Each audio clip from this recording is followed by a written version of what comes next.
здорового человека берешь на маршрут, такого же человека должен обратно вернуть. Шашлычник всегда стоит один. Где-то там грустный такой, стоит, махает. И все спрашивают, что, шашлык готов? Нет. Это все зависит от погоды, от желания людей, которые могли бы поехать. Конец мая и весь июнь – это у нас выпускные. То есть там уже не было разделения будни и выходные.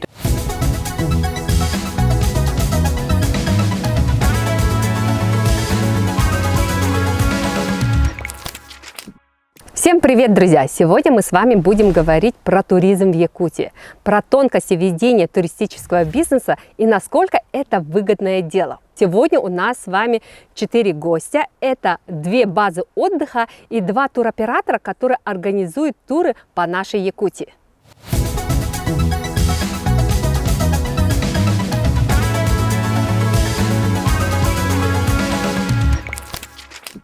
Что вот здесь мне нравится, например, когда дети сюда приезжают, да, у нас же здесь связи нету. И получается, им приходится либо же играть, разговаривать, помогать. Другого варианта нет. Другого варианта нет, телефона нет, все. Да, общение вот идет. И когда вот клиенты тоже говорят, там, о, дети там говорят, телефона нету. Я говорю, это же наоборот хорошо. Вот вы от того, что вам делать нечего, вы будете уже разговаривать. Общаться, да. Да, вы будете общаться, обсуждать какие-то темы, не знаю, пойдете вместе, удочку покидаете, да, там цветочки соберете, уже какой-то этот. Да, и как подтверждение сначала говоришь, что связи нету, они такие, о, связи нету, такие приезжают, недовольные, такие, а потом уезжают в восторге. Вы знаете, мы так отдохнули без связи там. Потому что в нынешнее время общения у нас очень мало. Не хватает. Не хватает, да, именно и с детьми, с друзьями, да. Тоже как не придешь, например, в какое-нибудь кафе, там, да, с подружками, и все в телефонах сидят. Все в телефонах сидят. А здесь, получается, телефон только сфотографироваться. Красоту запечатлить, да, чтобы на памяти осталось.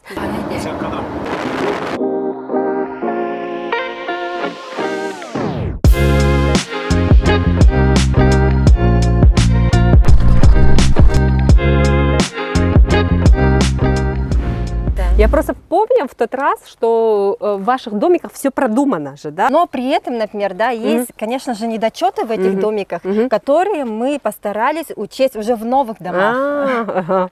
И это тоже, вот мы, получается, с каждым разом мы тоже растем. Мы же не можем предусмотреть буквально все. Конечно, Да, конечно. и поэтому что-то добавляем, что-то убираем, что-то говорим не подходит. Вот здесь мы сделали мангальную зону.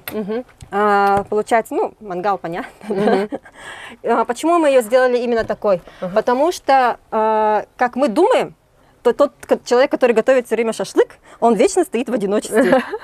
И к нему подходят, да? Да, и поэтому мы сделали здесь столик со стульчиками, чтобы ему составляли сюда компанию. Общение было. Было общение, потому что даже вот из своего опыта, да, шашлычник всегда стоит один.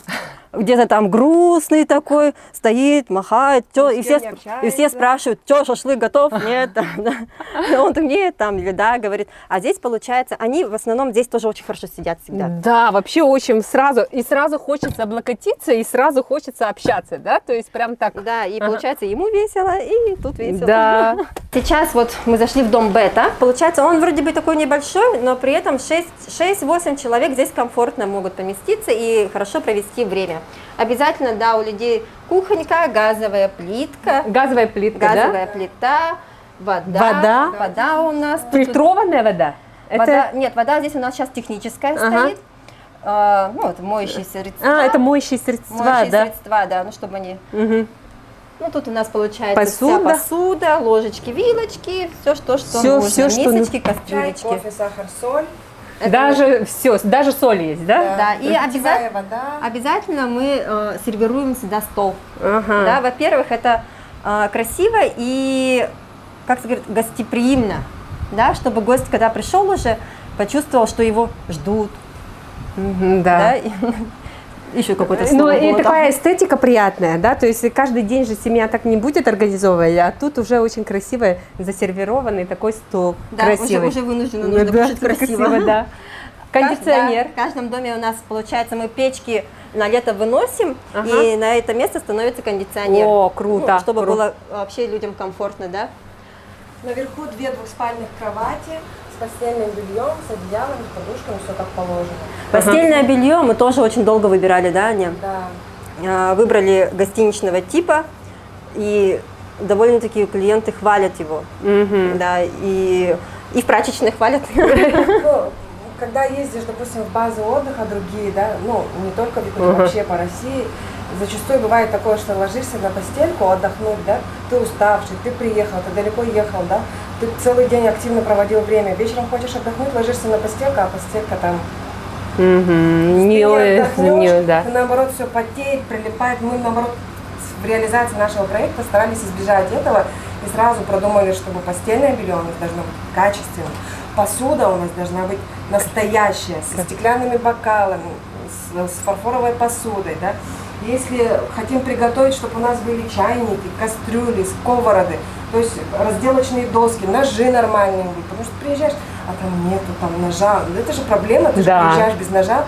Чтобы у нас все это было учтено, это очень важно на самом деле. Мы с ножами ездим, да? Только мы с ножами ездим. Ну и самое главное, это вид ваш, да, Вид, да, который конечно. сказочный вид, и здесь у вас терраса, да, где можно утром пить кофе и наслаждаться чистотой природы нашей Якутии, да.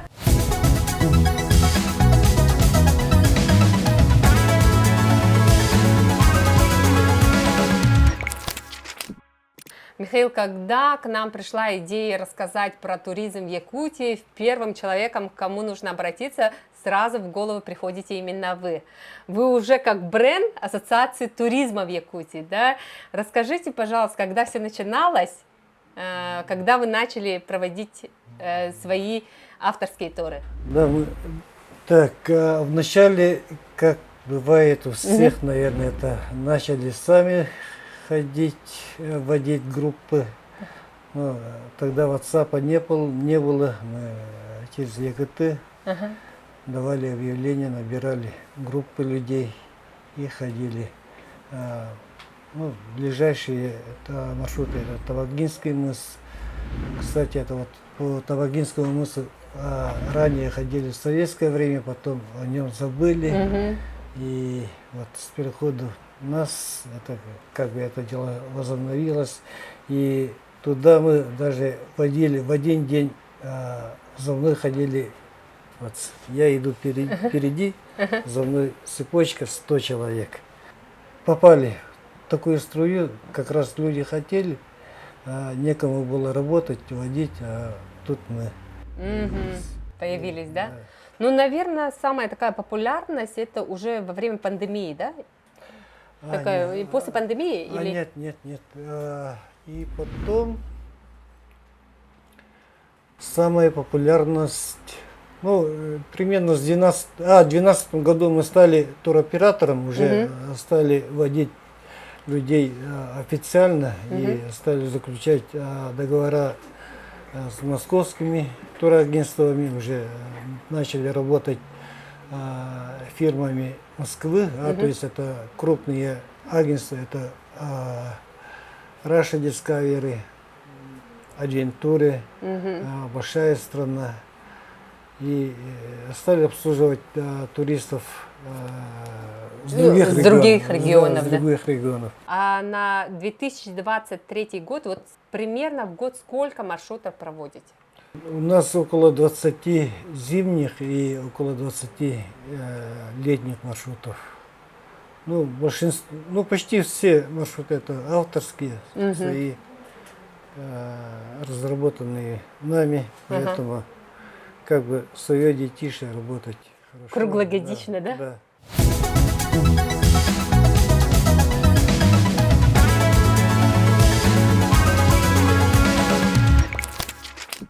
Сейчас, друзья, мы будем общаться с туроператором, который специализируется на кратковременные туры по Якутии и на сплавы. Основатель компании Трип Якутия Федор. Якутия Трип. Якутия Трип. Так, ну ничего. Вообще, с какой сферы вы пришли? Туризм, как вообще все начиналось? Так, ну, кратко расскажу о себе. Я вообще по специальности связист, окончил Сибирский государственный университет телекоммуникации и информатики, работал в ТЦТРе, в Мобилкоме, в спутниковых провайдерах и был оператором дронов. Так, и, ну, наверное, не из профессии это, ну, то, что у меня, я родом из Якутии, Усалданский район, село Калая, вот, как бы самая крайняя точка Усалданского района, река Алдан у нас. И вот, наверное, там и полюбил свою природу, вот, привык ездить везде, охотиться, на рыбалку. Ну, вот так и прижилось, скорее всего. То есть это Туризм. получается то, что с детства всегда вокруг природы рос, да, и это Да. вот любовь была внутри, да, которая... Да, скорее так. Мгм. А как ты вот сказал, что как в виде хобби начали организовывать туры, это как было? Сами начали в поход ходить, а потом что-то произошло или как? Ну, мы сами ездили, получается, со своей семьей, начали ездить, потом и, ну, идеи-то всегда они приходят, ну, бывает улетучиваются некоторые, а вот некоторые остаются. И вот одна из идей, которая, ну, выстрелила, можно сказать, как раз развитие народ в то время Туруккая Булускюрюлю как раз был такой, да. развивался. Ну и Ленские столбы, наша визитная карточка Якутии. Вот. Ну вот так и начали свою Да. деятельность. Ага. А сколько сейчас у вас маршрутов? Ой. Так, маршрутов порядка 20. Ну, это варьируется всегда сезонностью. Есть зимние, есть весенние, есть осенние, там всегда меняется по сезонности. По сезонам, по да? сезонности. Если целиком все брать вместе, ну, туров, наверное, направлений 24, 25 где-то в этом районе. А в команде сколько человек? В команде нас около 20 человек. Все дружные, коллектив очень хороший, ребята тоже заряженные на позитив. Все любят тоже природу. А получается, из 20 человек сколько проводников? Инструкторов, проводников у нас порядка 10. Порядка 10, да? Ага. Как вы их обучаете? Или, ну, вот, Обучение вообще проходит, проводит федеральное ФСРТРС. это вот СВФУ, да? Нет, СВФУ сейчас не проводят, вот сейчас только начнут проводить. Это вопрос сейчас решается при Министерстве предпринимательства и при, чтобы здесь в Якутске обучали. А так, самая ближайшая точка отучиться это Новосибирск. Новосибирск все-таки, да? Ага. Вот. Ну, со следующего года уже как бы здесь начнут обучать уже инструкторов-проводников полноценных с корочкой. Но, скорее всего, все равно это фанаты, да? То есть это больше... Да, Это образ жизни такой? Больше сказать энтузиасты своего дела. Какая ваша техническая база? В плане снаряжения. Да, вы снаряжение, да. Снаряжение. Основное снаряжение это у нас, скорее всего, по сплавам. Туристическое. Порядка. Так, раз. У нас около 25 катамаранов. 25 катамаранов. 10 байдарок. Тоже различные там. Палатки. Тоже. То есть это все как бы человек просто приходит сам, да, и с рюкзаком, все остальное вы предоставляем. снабжаете. снабжаете? Предоставляю. Предоставляете? Ага. Мечтаете купить новый автомобиль, обновить мебель, отправиться в путешествие, построить уютный дом, открыть новые возможности, быстрое решение важных дел и исполнение ваших желаний вместе с Алмаз Кредит Сервис.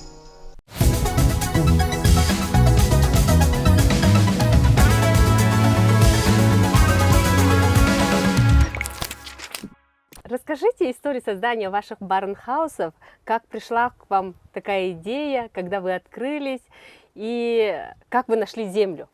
Ну, вообще, сама идея у нас возникла еще совсем давным-давно. У нас 3 семьи, и мы очень активные. Мы любим отдыхать, ездить на рыбалку, охотимся там. И мы подумали один прекрасный день, когда сидели на рыбалке, почему бы нам не сделать, как сказать, комфортный, место, где могли комфортного отдыха. люди комфортно отдохнуть, так же, как и мы. Потому что мы тоже вначале начинали, например, там, такие маленькие стульчики, там, ну так, простенько, да, а потом уже под конец уже стали ездить более с комфортом. Стулья, там, с собой этот возим, в общем, все с собой. Палатки, да? То Да. есть, Палатки раньше были такие однослойные, маленькие, сейчас потом все больше, нормальные, двухслойные, чтобы свет не пропускал, уже такие нюансы. Со временем, с опытом, конечно, узнаешь. И хотели, чтобы люди больше, как сказать, располагались к природе, полюбили природу, да, так же, как мы ее любим, чтобы они следили за чистотой, да, обязательно, это самое главное, нужно обязательно убирать мусор за собой на природе, берегите лес. И вот решили создать такую базу. Землю мы искали очень долго, но при этом на этой земле мы, когда маленькие были, все отдыхали, оказывается. здесь, сюда приезжали, да? Да, приезжали, потому что здесь раньше был, там чуть подальше старый Бакалдын. Мы туда и с родителями приезжали летом, и зимой, и отдыхали. Потом как-то вспомнили, что есть место Кенкеме. Приехали все, посмотрели, столько мусора тут было, да? Подумали, ну давайте попробуем взять эту землю. 2 года мы оформляли документы только. 2 года. 2 года оформляли документы, подготавливали все это, потом наконец-таки все в землю оформили, все взяли, приехали. Первым делом, конечно же, мы убрали мусор. Все Мусор, вывезли не только отсюда. бытовой, который люди оставляют, да, а которые вот просто поваленные деревья, какие-то... Валежники, да. То есть подготовили территории для застройки. Да. Ну да. Получается, да. И с апреля 2022 года начали свое строительство. Почему мы решили барнхаусы? Ну, тогда был тренд. Тренд на них, да. Ну, и они легковозводимые, теплые, во-первых, да. Зимой тоже хорошо себя, как бы комфортно себя чувствуют. Тогда когда вы запустили ваши первые, первых гостей своих? Первых гостей мы запустили 2 июля в прошлом году. Да. 2 июля приняли первого гостя. То есть только год вашему проекту? Да, один год, на днях будет один год, да, можно будет праздновать Поздравляем, день да. рождения. И сколько вообще вложили в построение? Вот сейчас у вас 3 дома. Действующих 3, да. 3 дома, да? Ага. А по деньгам это сколько? Вот 3 барнхауса, которые именно... По деньгам достаточно много выходит, потому что мы все еще до сих пор вкладываем, особенно после весеннего потопа, да, подъема реки Кенкеме. Мы опять же, получается, в дома очень много средств вложили. На восстановление, да. Большая Прямо вода сумму была. надо назвать, да? Нет, вообще, Ориентировочно. да. Нет, за год вот есть проект окупился или нет еще? Вот именно построение 3 домов. Грубо сказать, что да, за год, скорее всего, он окупился. Потому что вы зимой тоже функционируете. Мы зимой тоже функционировали в этом году, да, у нас в домах стоят печки долгого горения, и зимой даже в минус 45, ну так скажем, да, всего 2 топки требуется. Да, и Люди нормально себя ощущали. клиент к печке не подходит, да, это делает все работник, поэтому максимально мы все пытаемся сделать для комфорта человека, пребывания его на нашей базе, да, чтобы такие вещи, как, например, затопка печки, там буржуйки, например, да, не как бы, как говорится, отдых, не омрачало отдых. Да. А электричество? Электричество у нас на нашей территории нет ни газа, ни света, ничего нету. Поэтому мы все на генераторах, электричество у нас. Бензиновые генераторы. Печки, ну вот, печки долгого горения стоят. Да. Я вот просто хотела спросить, я в Тугисе посмотрела, что только баз отдыха, да, и домов в аренду, да, в Якутске 68. В том же Благовещенске их 38, да, а баз отдыха 53. Как вы считаете, не перегрет ли рынок? Как вы за клиента работаете, да? То есть вот ваши... Мгм. Ну, все клиенты, которые к нам приезжают, говорят о том, что у нас создано максимально комфортные условия для пребывания. То есть мы постарались учесть все нюансы, которые могли бы омрачить отдых, включая те же шампуры, поварешки, чайники, там дополнительные стулья, влажные, не влажные эти, как их, бумажные салфетки, тряпочки, губочки, чай, кофе, вода. У нас как бы человек приходит только отдыхать. Он приезжает со своей одеждой, со своей едой, и все, больше дополнительно, как бы, в принципе, ничего не надо. Да. При этом мы самое главное не забываем о том, что у нас здесь в первую очередь это наша природа, да, красота именно вот этого леса. Еловый лес, Да. сосновый лес у нас там наверху, да, и вот эта вот завораживающая сказочная красота, человек именно приезжает сюда за этим, чтобы отдохнуть глазами, душой. Окунуться телом. в эту атмосферу. Именно потому что еловый лес мало где найдешь в окрестностях Якутска. И еловый лес, он сам по себе отличается от другого леса, и он какое-то такое умиротворение, что ли, приносит, да. У меня тоже все спрашивали, почему Понча Кэмп, да, то есть на выпуске я у вас гостила в ноябре месяце или в октябре. Лес просто потрясающий, очень красивый, поэтому хотелось эту красоту показать, да, и я благодарю вас, что вы создали такой проект, да, и он, самое главное, недалеко находится от Якутска, 46 километров, да, и очень, то есть, доступный. От города, да, вот месторасположение очень хорошее, потому что и на машине быстренько на любой можно доехать, и от трассы у нас недалеко, и как бы полчаса езды, и ты уже, как сказать, в сказочной красоте, с комфортом. Я знаю, что весной у вас был затоп, да? Потоп был. Помимо этого, и какие есть сложности вообще ведения такого бизнеса? Как мы думали, что базу отдыха мы будем немножко отдыхать тоже сами, но оказывается все абсолютно наоборот. Как в том меме, когда женщина сидит, ножки вот так вот в белом халатике и думает, что она будет хозяйкой такой. Оказалось совсем не так. Совсем все по-другому, да, очень много, как сказать, труда требует, да, база, потому что все убирать, надо следить, надо. Мы весной, получается, начали бороться со снегом, да, убирали снег. В этом году снега же очень много. В марте выпала, как говорят, трехгодовалая норма, и мы его только почистишь, опять упадет, опять почистили, опять упадет. Ладно, вроде бы снег перебороли, потом пришел потоп. Начали бороться теперь с водой. Ну, сейчас, слава богу, мы уже этот этап прошли. Ой, столько труда это было, это ужас какой. И сейчас, надеюсь, уже все. Сейчас уже стройка. Да, стройку свою закончим, новые дома запустим уже в работу и, надеюсь, немножко отдохнем. Да. Но, наверное, все эти трудности вам помогают преодолевать то, что вы это все делаете командой, да, что вы в партнерстве все, ну, то есть вместе решаете, да, то есть одному человеку, мне кажется, одной семье было это тяжело вообще в себе встречаться с таким количеством вопросов, которые нужно решать. Ну, в этом плане, да, нам хорошо, что у нас вот шестеро, как бы шесть голов. Да, 6 разноплановых голов. Да, и все, как бы, у всех, все мы все разные вообще. И каждый что-то предлагает, да, там что-то делать, как-то, давайте вот так вот и сделаем, либо сяк сделаем. Ну, в итоге мы находим какую-то общую идею и ее воплощаем. Да, и также у нас по работе происходит, да, тоже делимся конкретно, потому что мы знаем, кто что может. Ты вот это делаешь, например, ты, например, занимаешься краской, покраска вся на ней, да, там я там делаю мелкие детали, например. Декор, да? Нет, мелкие детали, будем их так называть. Есть у нас человек, который занимается, да, вот декором, например, да, ищет там всякие идеи. Есть люди, которые электрика, сантехника, это все на них. Есть, Технические. да, есть, которые просто занимаются всем, Общим общим обустройством, да. И когда мы вот распределяемся, получается намного эффективнее работа происходит, а не когда все кинулись на одно, что-то сделали, да, и в итоге ничего не сделали, получается.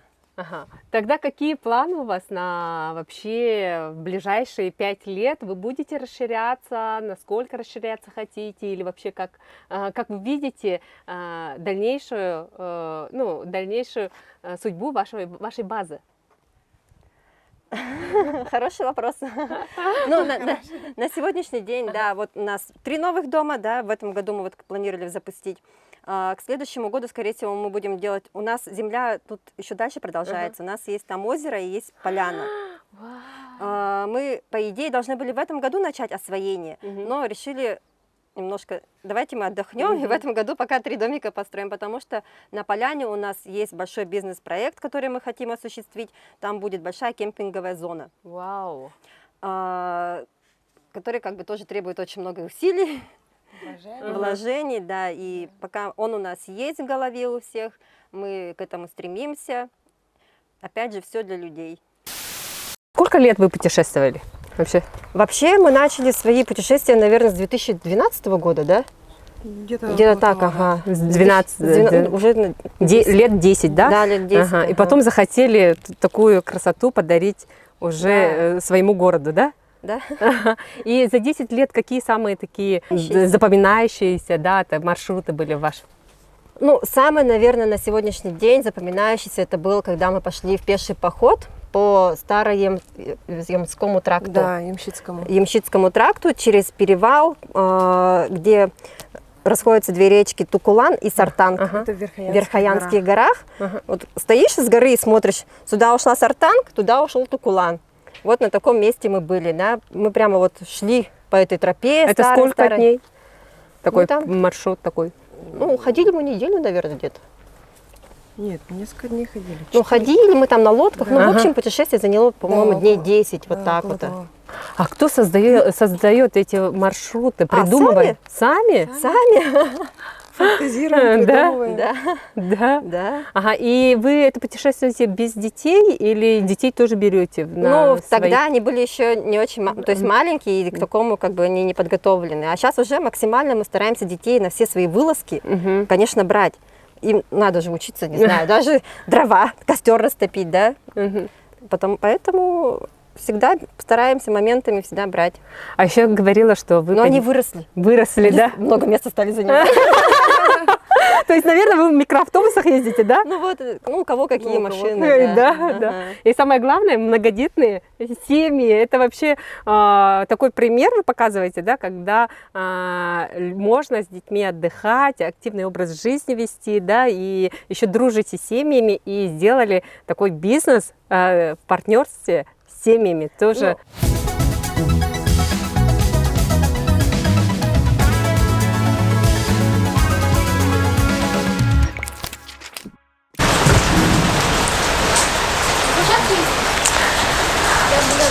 Сейчас мы подъехали с вами в Табагинский мыс, где расположилось 7 баз отдыха. Да, у каждого там есть там, по одному дому или по 2, по 3. Ой, смотрите, это последняя локация, мы его делаем под дождем.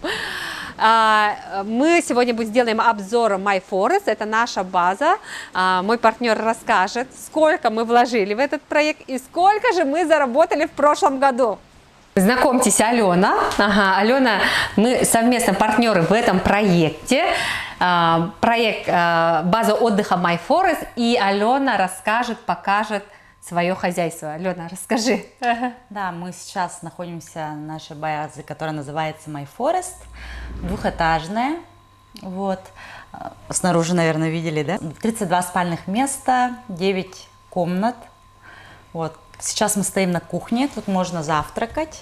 Вот. Дальше пойду покажу.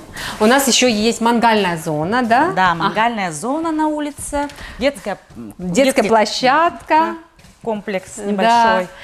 И еще есть поле, где можно, ну, то есть активный такой отдых организовать. Да, да, да. Да. Ну, Мгм. коллективно. И рядом находимся с Норвей парком, да, то есть тоже можно... Да, с нашей веранды прямо в метрах 150 билетный домик Норвей парка. Вот такие Вот. спальни, да? Да, это наша спальня на первом этаже на 5-6 человек. Вот, когда арендуют лишь первый этаж без ночевки, тут гости останавливаются, чтобы оставить вещи и отдохнуть, передохнуть немножко, полежать.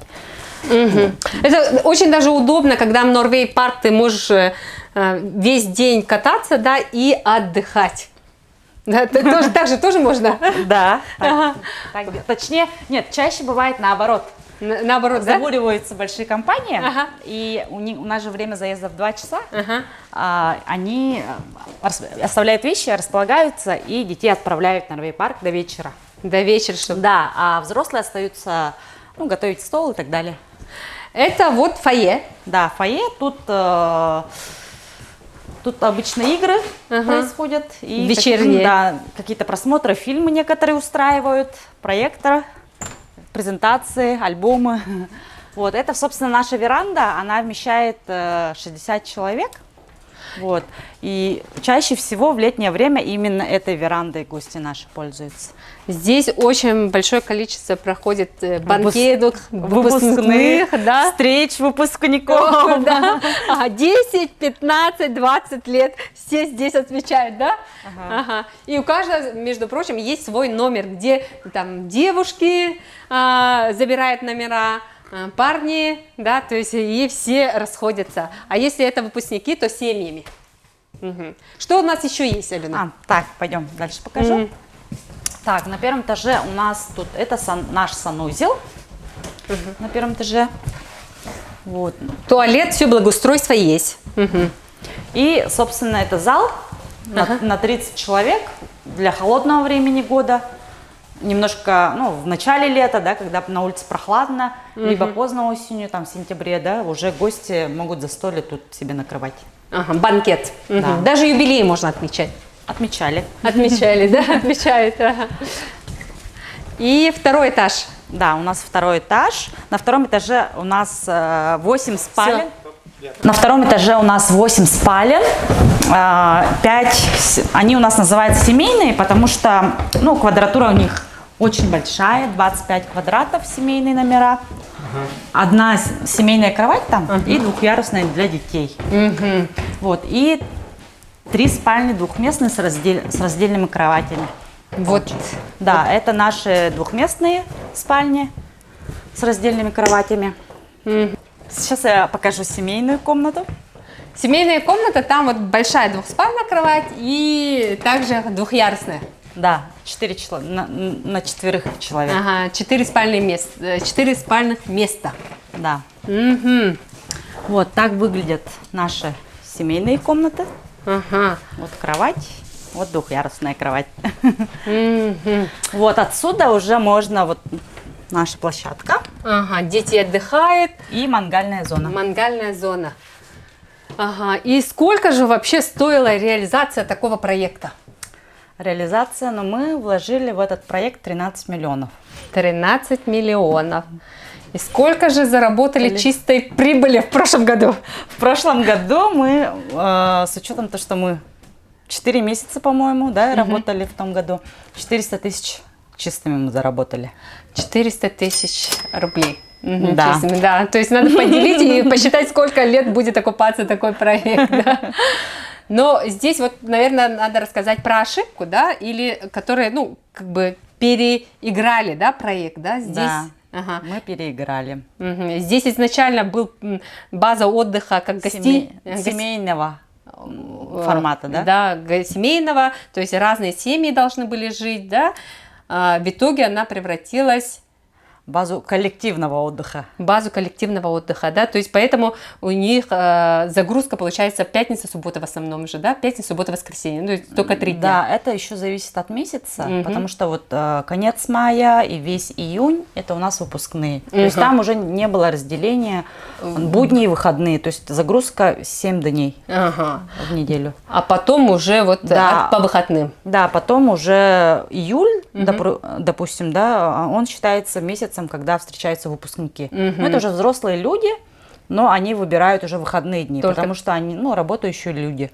Август – это какие-то камерные свадьбы, возможно, Юбилей. да, юбилеи, уже семейные торжества. То есть, Ну, кстати, опять тоже выходные дни. тоже выходные дни, да?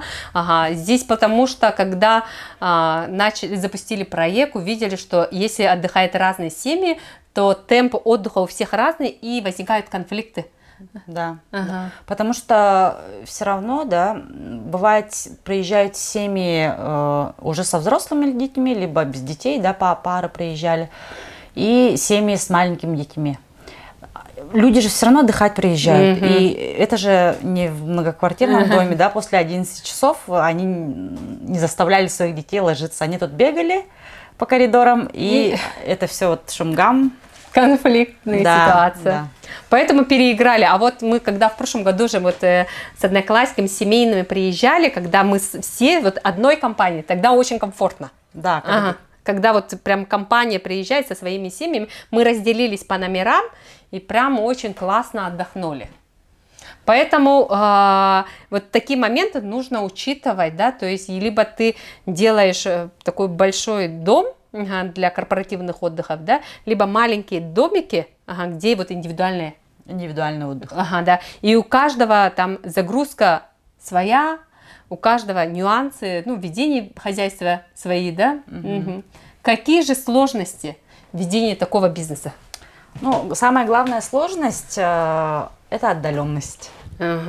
Потому что Якутия же у нас большая, ну даже вот ареал до города Якутска. Вроде город Якутск сам не очень большой, и вроде бы даже тут есть, допустим, вот инфраструктура, вода та же самая, да, вода у нас привозная из города, откачка фекалий тоже из города приезжает, даже дрова бывает из города приходится заказывать, и все это, ну, сложности логистики.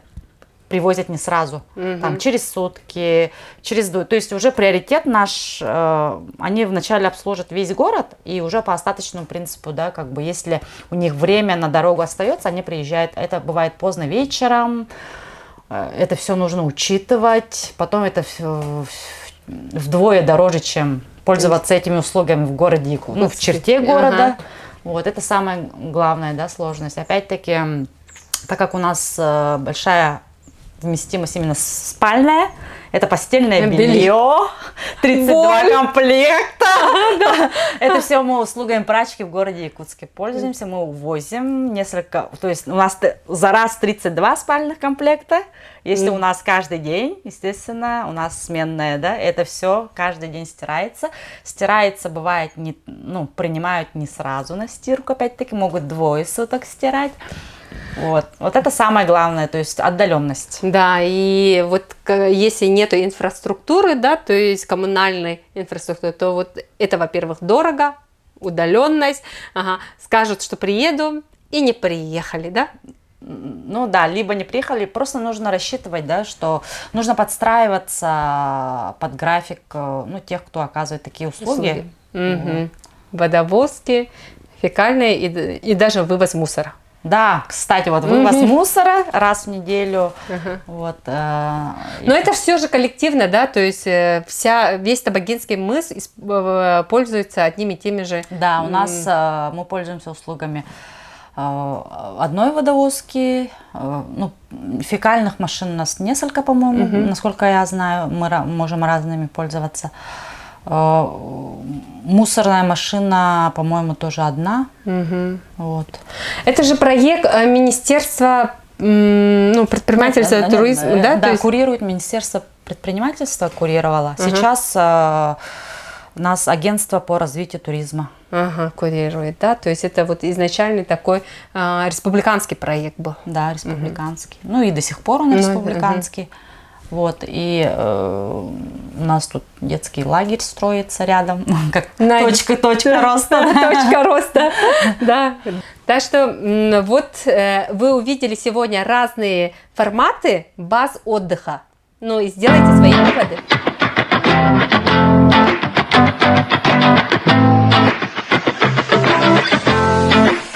Бизнесы, как и в жизни, на пути к вершинам встречаются разные преграды. Главное – идти уверенно, не уходя с выбранного пути. И когда порой нужна финансовая поддержка, Алмаз Кредит Сервис протянет вам руку помощи. Покоряйте вершины вместе с Алмаз Кредит Сервис.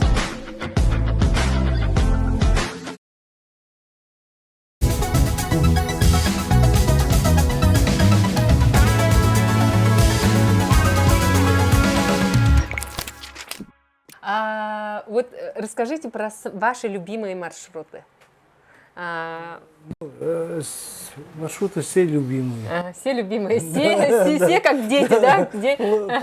Все авторские. Да, плохое как можно предлагать людям. Да. Вот, маршрут нравится. Отработали все, подготовили, адаптировали для туристов и подаем.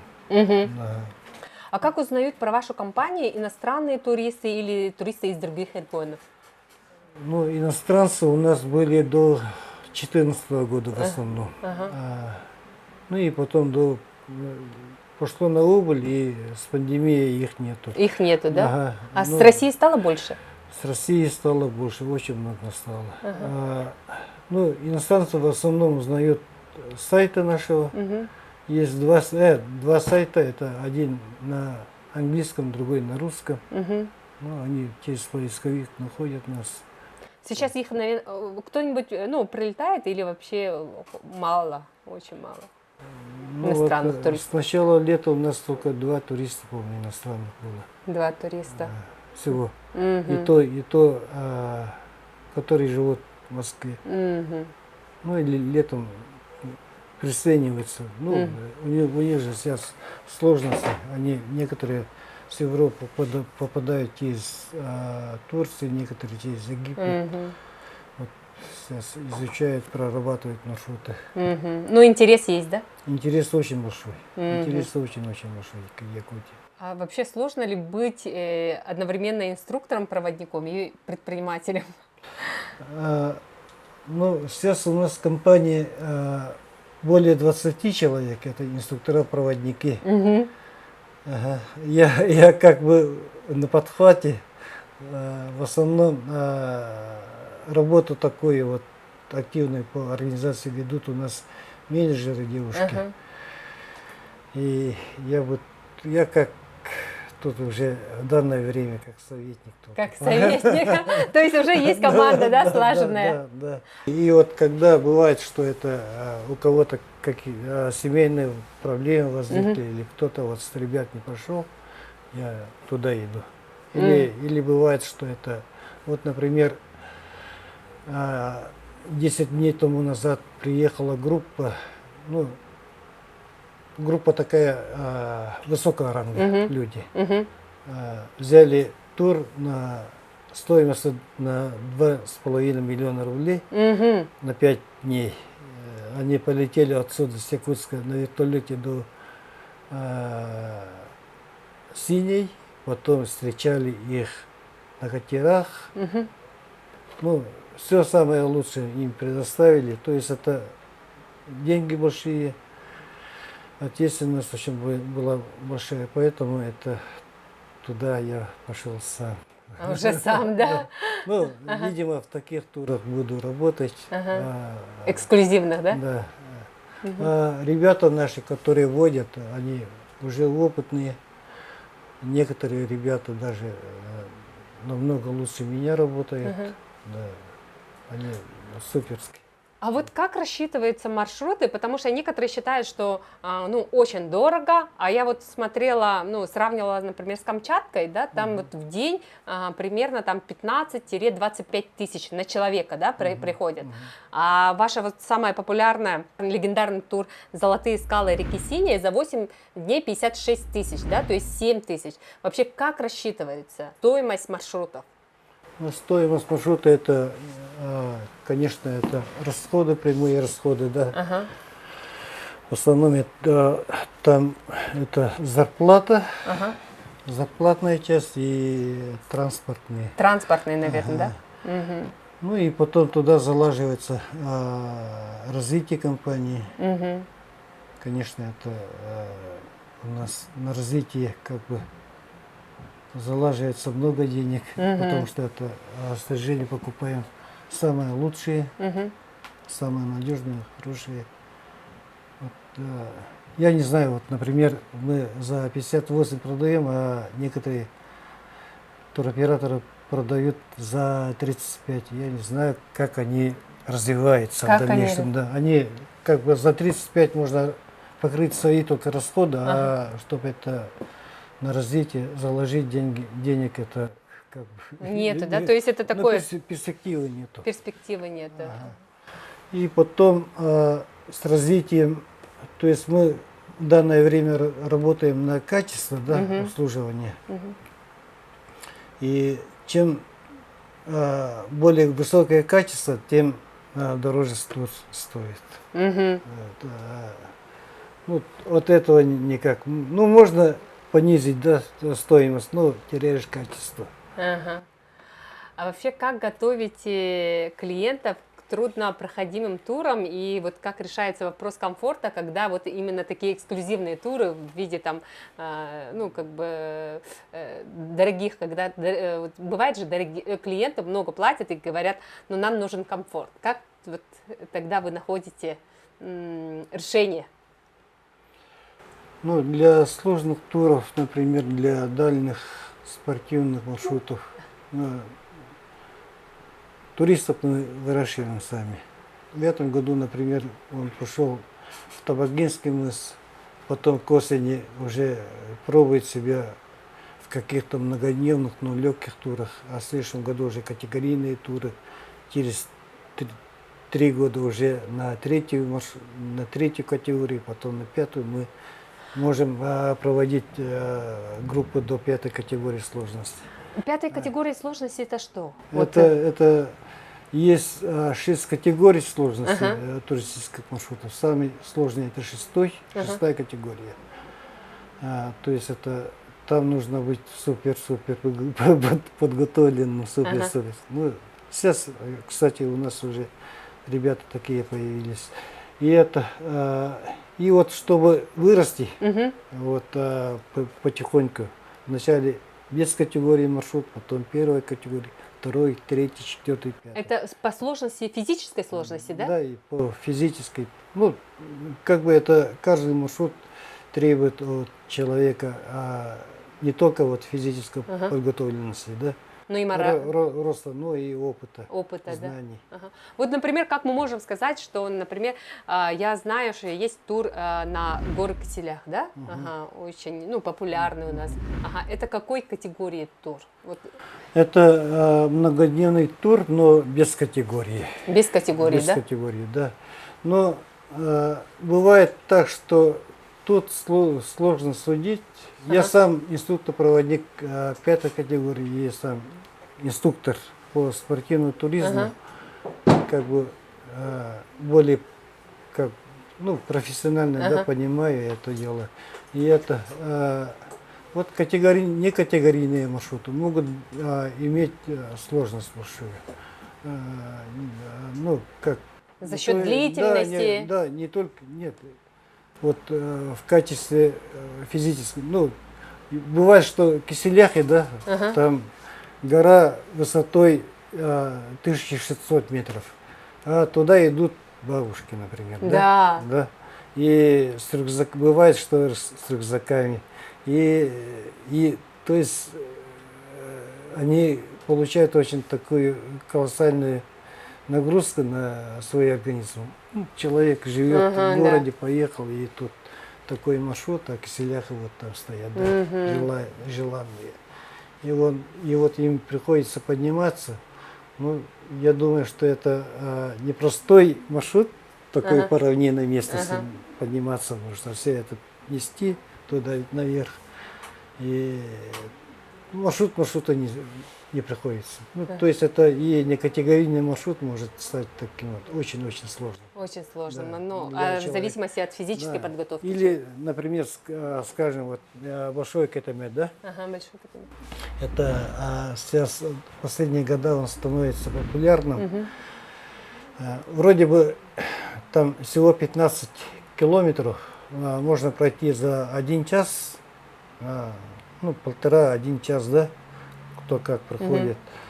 Ну, там есть участки, которые оцениваются на, ну, пороги, которые оцениваются до 2 категорий.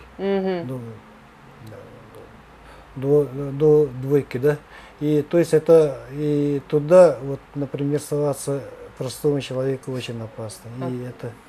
И эти пороги, например, если, ну, в этом году, например, очень многие переворачивались, многих смывало, да, вот, ну, там другие фирмы, они, ребята по-простому так принимают, по-моему, там, они берут, привлекают плавсредства, которые не готовые. Ну, например, это катамаран, вверх гладкий, садят людей, волна приходит, смывает людей с катамарана, ну, они не привязаны, да. Или байдарка идет, 2 неопытных человека идут, они не умеют грести, и тут волна их переворачивает. И хорошо, что это в этом году, ну, я там был, смотрел все это, очень много людей. Хорошо, что это в этом году без жертв, но хотя это маршрут не категорийный, да, ну, имеет 2 порога таких категорийных, но сам маршрут не категорийный. То есть есть сложные места, да? Да, вроде бы легко пройти, но Есть сложность. свои То есть сложности. да. Поэтому нужен вот опытный инструктор и самое главное снаряжение. Да, и главное, чтобы например, я бы на Кайтаме взял людей, которые ранее ходили по равнинным рекам. То есть это имели какой-то опыт гребли, ну, технически были готовы.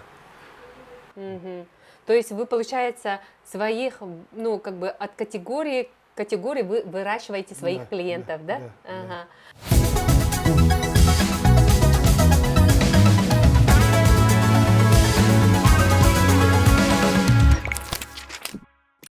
Есть много конкурентов, да, с идентичными маршрутами, чем вы от них отличаетесь? Как вы боретесь за своего клиента? Есть ли у вас фишки? За каждого клиента нужно всегда бороться. Ну, бывают различные случаи. Допустим, не буду говорить, кто, не добирают там туристов, либо по иным причинам записывают людей и отказывают. Ну, это вот очень большой отток. Если мы даже не набираем и в убыток себе можем отправить, вот такие случаи тоже у нас как бы есть. То есть, если Вот, вы заявили, если есть Да, люди, то да. вы Должны как бы сделать. Обязательно это тайминг и, ну, качественное предоставление услуг вообще должно быть. И это очень приветствуется. Ну, также это очень большая цепочка всех соединить в одну среду, чтобы нормально механизм работал. организовать все это, да, ага. то есть это коммуникация, и Да. кто будет их встречать, да, как будут они транспортированы, да, кто как, ну... Да, и вот вплоть до продуктов все убирается тщательно. Продукты Ну, питания. Продукты питания вот основные, которые походные, консервы, тушенка, все тщательно выбирается, все вкусное, все как бы по срокам нормально. Ваши любимые маршруты. Так. Ну, Конкретно фаворита, наверное, я не скажу. Мгм. Но все маршруты имеют свою красоту, свою красоту. Мгм. Ну вот есть что-то вот такое, которое вообще очень любите? Какой-то маршрут, который особенный, может быть? Нет, Нет, я не скажу так прямо. Но Ага. все маршруты, они имеют свою своеобразность. Да. Ага. А государственной поддержкой пользуетесь? Государственной поддержкой нет пока. Вот нынче будут гранты, Мгм. вот хотим туда податься. То есть всю техническую базу вы сами покупали, да? То Да, есть, ага, всё. без использования никаких субсидий. всё. Нет. Ага. И я еще слышала, что вы работали в основной работе, сейчас полностью ушли, да? Только Да. занимаетесь В сфере туризма. Вот. в сфере туризма. Ага. Но я же правильно понимаю, что основной доход вы получаете в летнее время? Ну, больше. Да, Ага, все верно. Да. А зимнее время чем занимаетесь? В зимнее время у нас туры тоже проводятся. Это как после новогодние каникулы, уже до старого Нового года еще есть продвижение. И потом уже в середине февраля начинаются туры. Ага, то есть вот Как небольшой потеплее. тогда получается промежуток отдыха, да? Ну, самый промежуток большого отдыха это, скорее всего, с сентября по январь.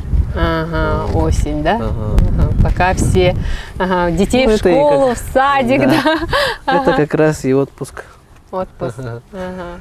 Когда летом все отдыхают, вы работаете, когда зимой все работают, берете отпуск такой, да? Да, Да. именно в зимний период Ага. можно.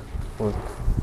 Но мы на этом не хотим останавливаться. Ага. Мы в зимний период тоже дополним. Это уже вне республики. Мы уже нынче начали возить на Байкал. Первый, Мгм. первый рейс самолетный был. Мгм. Так, и хотим вот Кавказ, Грузия, вот.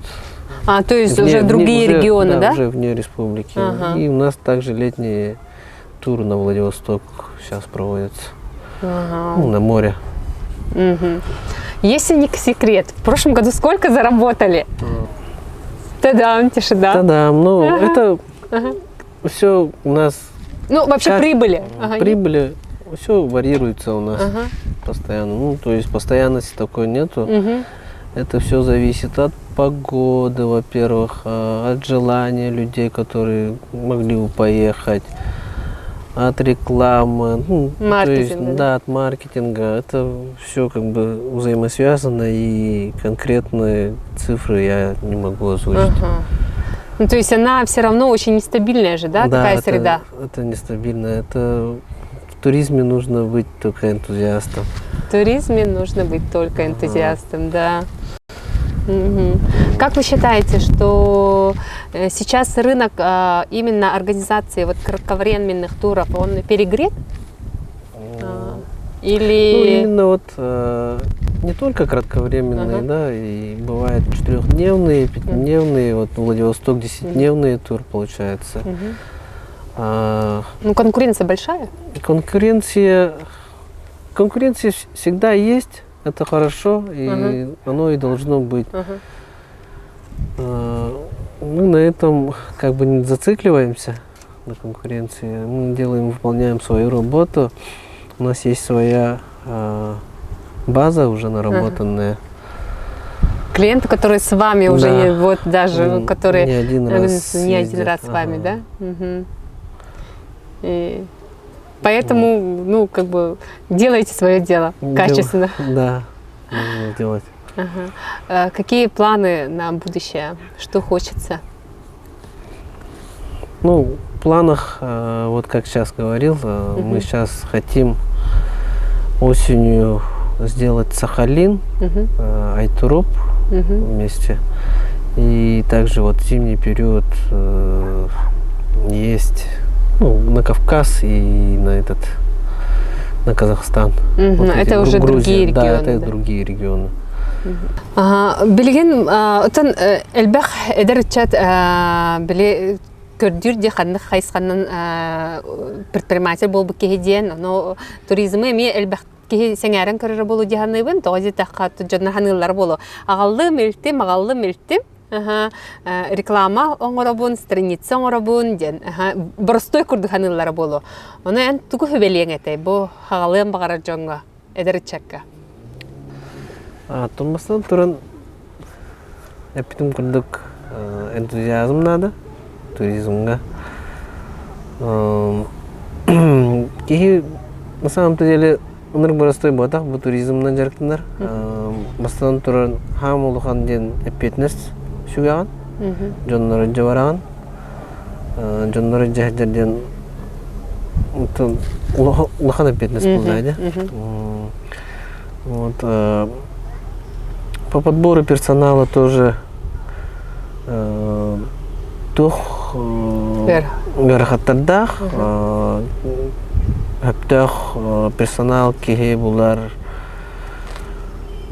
верхан. Команданы булар де. Onu tahana üstüme hana ıkbar bu kihi eyin kıtahın var dağına kene interihine boluqtaq, kene tugar hangаны bilen kelixtağı bolu di, просто bile qatağılan kelbek kol bulduk bol baxa di. Ol emi bile elbağa körbük ki elbağa bilbek ki kepsayat tağına, kepsayat tağına interihine bolara bolu. Interihine bolara ha. Ол хәҗәр тур маршруттар тустарынан билер тухтарын өйәннәрен тух булбутун тух историяларын предоставляет дадактарны ол булайды. Ол кихи өйдө билгәр калар. Кихи билгәр калар. Впечатлениялары булар. Ол та все-таки более ремесленный труд. Ким ол гид болан барсара, проводник болан барсара, ол онтан элбах тутулуктага бите. Жоннору түмер кихи болан нада, жоннору хомер,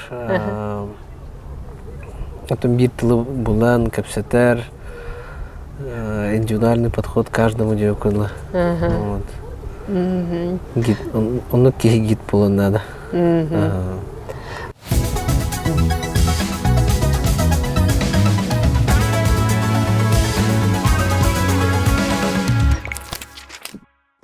Я же сказала, что мы ни разу не отдыхали тут, да?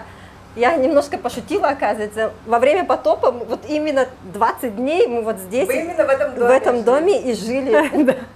Пока, ну, получается... Дежурили ночами, днями, чтобы получается, нас не именно унесло. в такой период нам, наверное, не знаю, Вселенная сказала, да, отдохните 20 дней здесь, наконец-то у себя на базе. Вы прям жили здесь 20 дней, да. Дежурили, да? Дежурили. По очереди или как?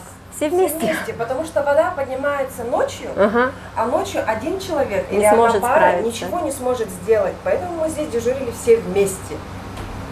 Сюда подплывали на лодке, потому что тут земли не было априори, была только вода. Прямо к двери подъезжали на лодке, в сапогах, там все дела, в пуховиках, было же холодно. Вот так вот. Да. И потом просто вода потихонечку начала уходить, да? Не потихонечку. Очень потихонечку, если так Долго сказать. держалась на одном уровне. Мы ожидали в прошлом году, по аналогии, если сравнивать, 3 дня в прошлом было. году за 3 дня вода поднялась и упала. А в этом году она прямо... Вот она в 20 дней вот так вот все это сделала и упала, там, и поднялась.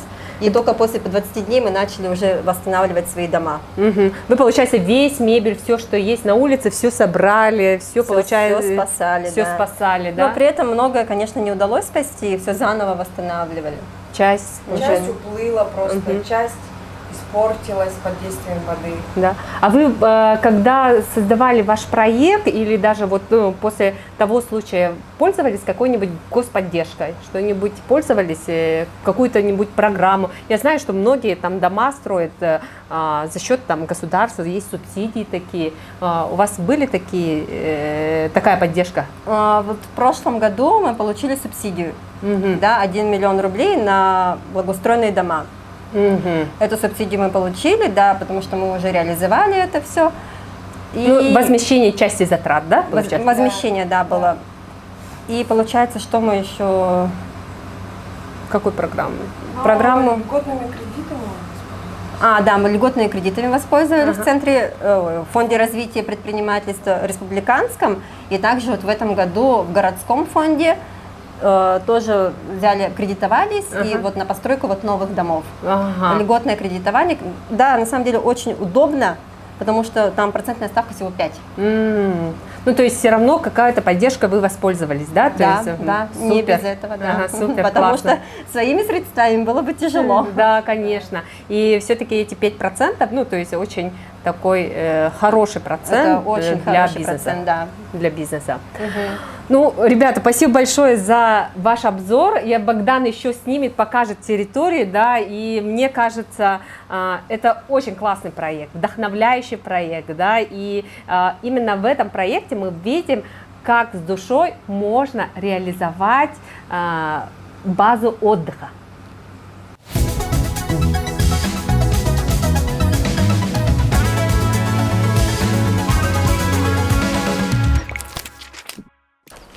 Ага. Это новая какая-то это Да. конструкция, да? Панорамный вид, Ага. и они у нас теперь уже не, как сказать, Не барн, не не барн, мансардные, да. Ага. а одноэтажные. И Ага. уже в каждом доме есть 2 комнаты, получается. Даже 2 комнаты. Можем зайти, да? Посмотреть. Там закрыто, кажется. Да? Да. Закрыто, жалко. Там 2 комнаты, как Наталья рассказывала. да? Санузел, кухня, общая зона, да, получается. И как я говорила в прошлый раз, что мы старались предусмотреть в новых домах уже, как говорится, то, что... Недочет, который... Недочеты, Да. да. Вот, например, по мангальной зоне, вот если обратили внимание, да, мы уже сделали крышу побольше, больше сидячих мест, поэтому, потому что мы увидели, что, оказывается, люди собираются в мангальных зонах и сидят, отдыхают, Ага, общаются, да? общаются, да. Очень красиво, девочки, И просто. дома у нас уже идут чуть побольше. Мгм.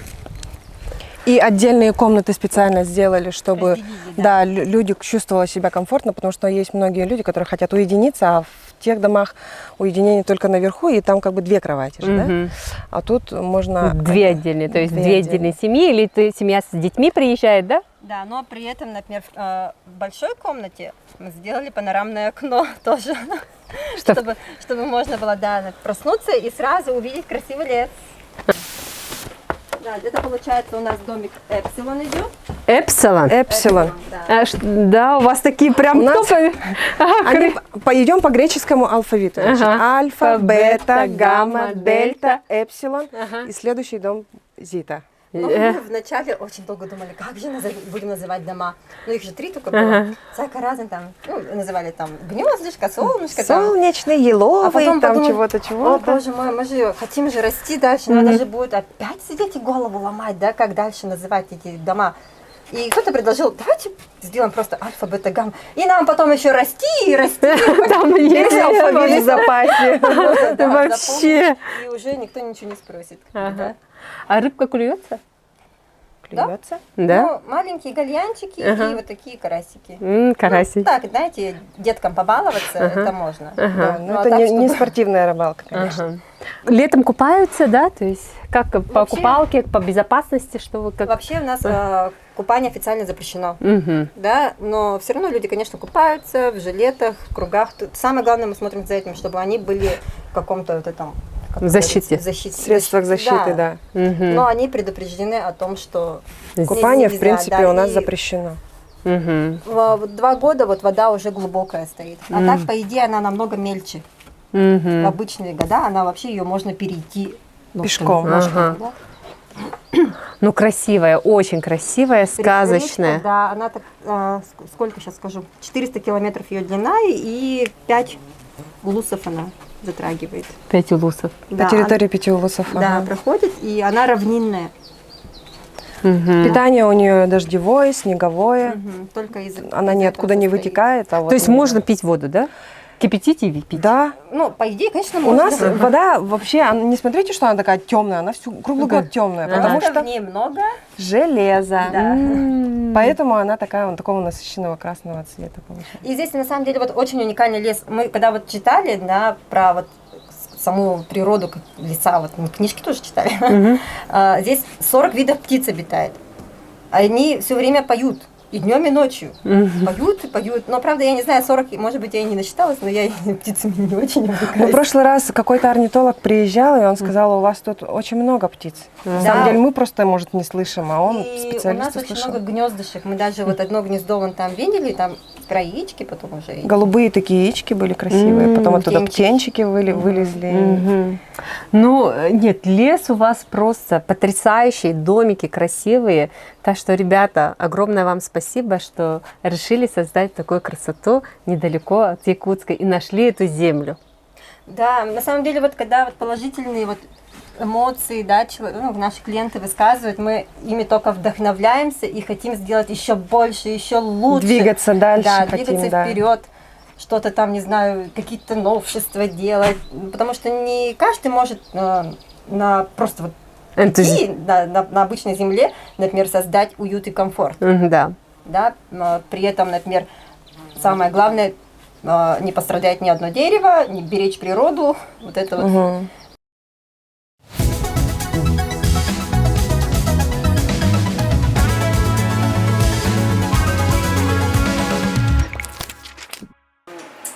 Как договариваться с природой, потому что не все же зависит от человека, от праздника. Природа сама свои коррективы тоже, наверное, вносит, да? То сахалды химдер тайыр болдак тагатам көптәбет тохту сехту бырты болдыр. Баралар истер кылдык. А самые, ну, такие дальние маршруты, это сколько по времени? Вот какие маршруты есть и есть ли спрос на них? У нас самые дальние маршруты это с Чакурдаха мы идем на море, потом немножко по морю и поднимается по речке Сундурун до каменных людей Сундуруна. Это самый северный наш маршрут. Там находятся Киселяхи, которые находятся на территории Нижней Коломны. В этом году будет 2 тура, готовимся. Ну, каждый год 2 по 3 тура мы проводим. На дальние, то есть, да? Да, то есть этот маршрут имеет спрос. К Да. сожалению, он дорогой из-за транспорта, и поэтому местным, ну, я хотел бы везти и местных, но транспорт такой дорогой, и поэтому... А сколько продолжительность там, дней? Сколько дней? Там 15 дней. 15 дней, да? Потом есть маршруты, например, рыболовные, на Таймене ездим, да? Это мы вначале едем до Тынды, потом на поезде до Улака, это рядом с Зеей, и оттуда через Становых Хребет на КамАЗах. И сплавляемся по... Оттуда, с Сабурской области попадаем в Якутию, и оттуда начинаем сплав до Алдана. Это получается, вы в Амурскую область сначала, да? Да. Это сколько расстояние? Ну, Где-то это- 2000, да? Это много, да.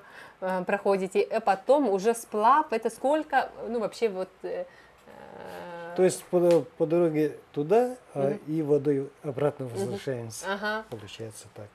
Это сколько вообще Да, расстояние ну, проходите?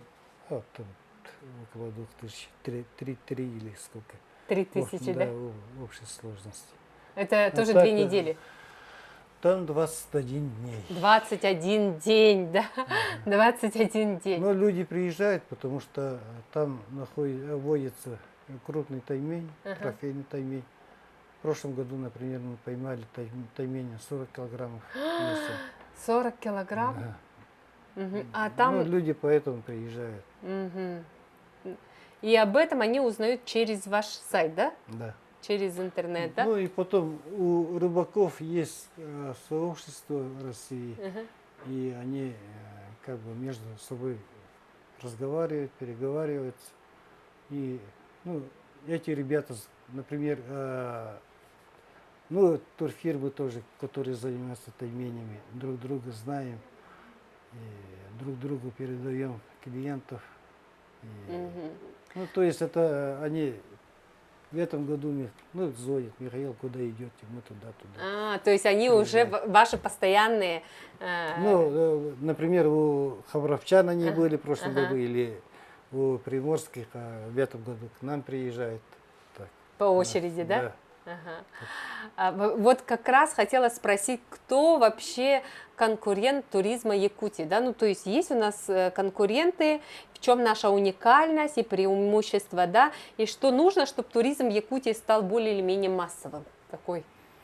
Ну, я думаю, если бы у нас были дешевые авиабилеты, то отбоя бы от туристов не было бы.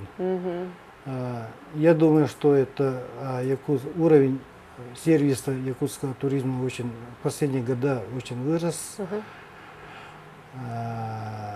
И мы можем уже составить хорошую конкуренцию другим турфирмам, даже сильным турфирмам Алтая, Камчатки, Приморья. Ну, такой же. И потом даже бывает, что люди, уезжая, говорят, что это был лучший. Это был лучший, да? Да, то есть вы говорят, лучшие. Лучшие, да? То есть они бывали во многих регионах, да, и говорят, что все-таки Якутия была лучше. А в чем преимущество, как вы считаете?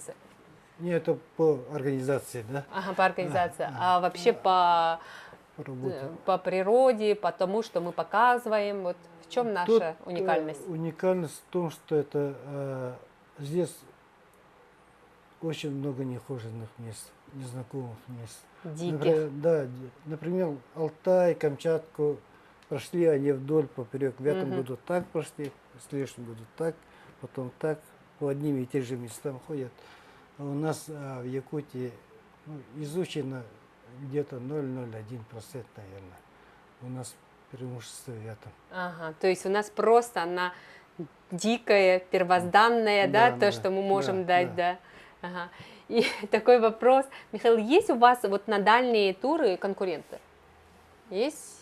В Якутии? В Якутии, ага. В Якутии нет. То есть все-таки на дальние туры... Нет, тут на дальние туры, например, мы, кроме качества, должны работать в первую очередь на безопасность, да? То есть это безопасность, это ставится в первую очередь.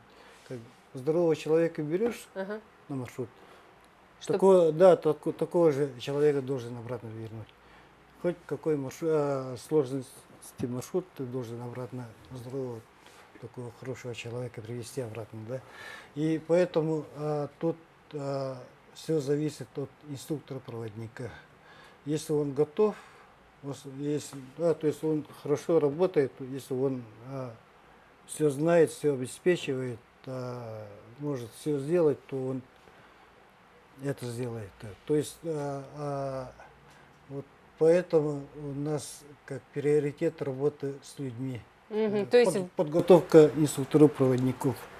И вот по сравнению с нами другие фирмы почему-то в этом не беспокоятся. То есть вот именно с точки зрения подготовленности инструкторов-проводников вы считаете, что вот мои ребята это вот прям топ, топ в Якутии. Вот сравнить с ними инструкторов других фирм сейчас сложно, наверное. А где вы готовите своих проводников? Они теорию проходят в Новосибирске, а практика у нас в Якутии. В Якутии, у нас. Сами выращиваете? Да. Советы начинающим предпринимателям, кто хочет развиваться в сфере туризма. Не надо бояться сложностей. Идти. Не надо ходить только рядом с городом, надо ходить в горы. Ну, конечно, это вначале нужно подготовить себя знаниями, опытом. Нужно самому все пройти. И я думаю, это тут не в деньгах, многие, например, это турфирмы или как организаторы, есть нелегальные организаторы, которые именно они это тоготалдар качаны тоготааньям. Вот многие падают на деньги. Это самое плохое. И это может привести к самым плохим последствиям, то есть это к трагедиям. То есть, что качественно да, хаябаттар, да? ага. Белемнемметтер. Такого не должно быть. Надо, и потом надо любить свою работу. Любить свою работу, Конечно. да. Вообще прибыльное это дело? Туризм в Якутии, да? Такое, он все-таки больше про самозанятость, да? Такой. Как скажем, ну, прибыль есть. Да, например, это мы про тур рассказывал, да, про на Вепу, который. Там, конечно, прибыль мы имели, хороший приток.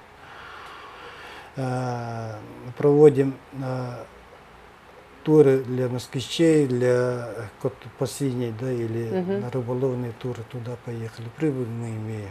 Ну, то есть вот больше эксклюзивные туры да, такие хорошие прибыль дают. Только все это пока у нас идет на развитие. На развитие.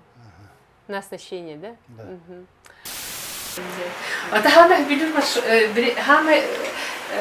Биренек маршрутlar, которые вот прям Самое. хамай бile фиракат gibi.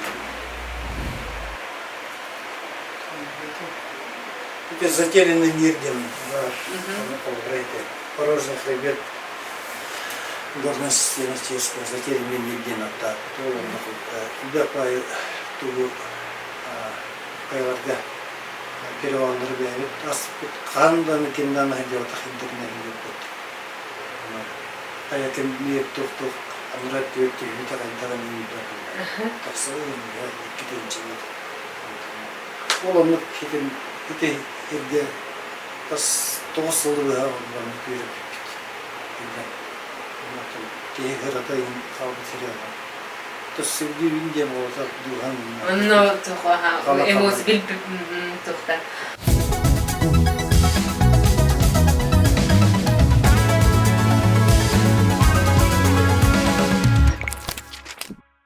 Каждый раз во время съемок подкаста такое чувство приходит ко мне огромной благодарности нашим героям, потому что это для каждого выход из зоны комфорта.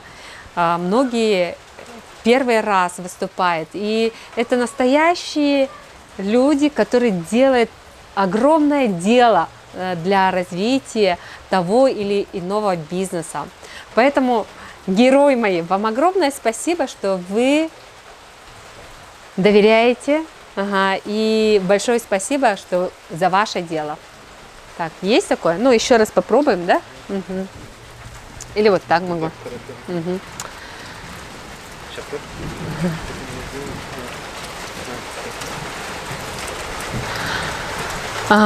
Каждый раз, когда мы снимаем подкаст, ко мне приходит такое огромное чувство благодарности и такое большое чувство наполнения, когда ты видишь, как предприниматель делает свое дело. Они очень все скромные. Для многих это иногда бывает первое выступление, да, и для нас, для нашей команды это большая ответственность раскрыть, показать, как они подходят к своему делу. И большая благодарность нашим героям за ваше доверие.